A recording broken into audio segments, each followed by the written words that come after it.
The Florida State Seminoles are one of the top college baseball teams in the country, and if you've been following Jacksonville baseball in recent years, you probably recognize a number of players on this roster.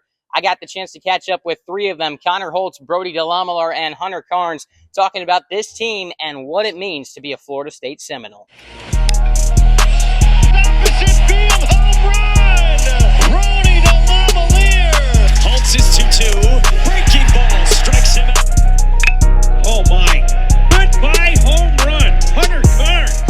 I want to start off by just asking what makes Florida State so intriguing to in-state prospects like yourself.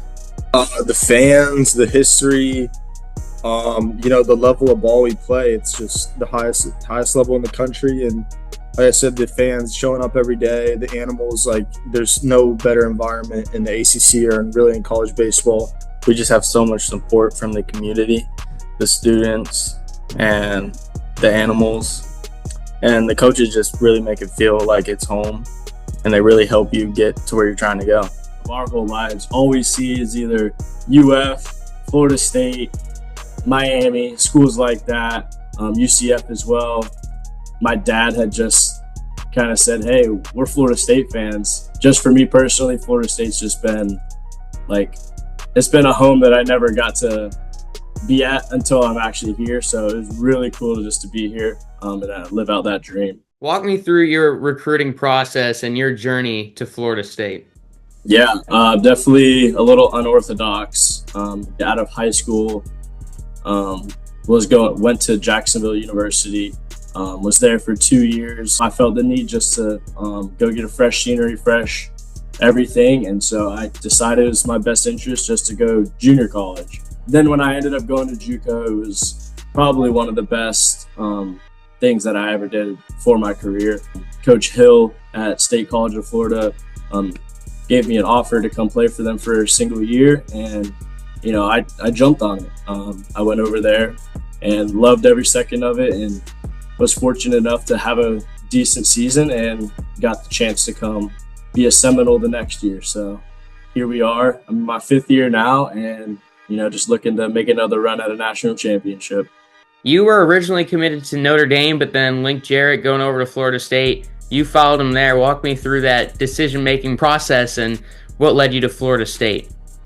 Well, it was really easy. Once you're committed to Notre Dame for a couple years, you're like, man, I really want to go up to the cold. And so when the rumors were going around that he was coming to Florida State, it made it real easy. Like, I really hope he goes here. And that was the only school I wanted to talk to.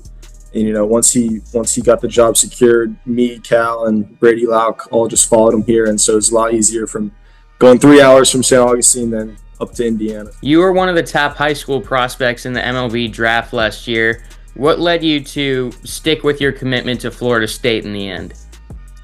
Just the coaches and knowing that they would help me get better and get where I wanted to be. You got all those fans out there supporting you. I'm sure it's a new experience. What was that first time going out there at Florida State like? It was really fun, just going out there, hearing the fans, looking around, just seeing everybody. It was amazing. I mean, the place is rocking every time we show up. Doesn't matter if it's a midweek or, a Sunday game.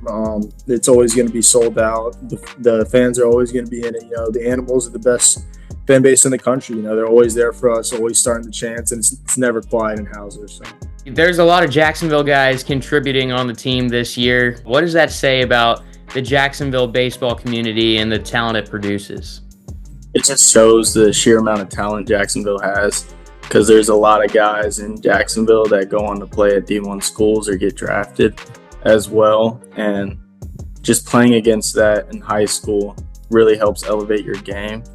And then we ultimately move on to a higher level. When you're coming into college and you don't know, can I really do this? And you see guys you played with Lodis at Bartram and Max against him and Holtz against him at Creekside. And it's like, these guys are doing it too and they're succeeding. Like, why can't you? So it gives you that confidence that, it's not like a huge step. Like, you can do it too. So it's awesome.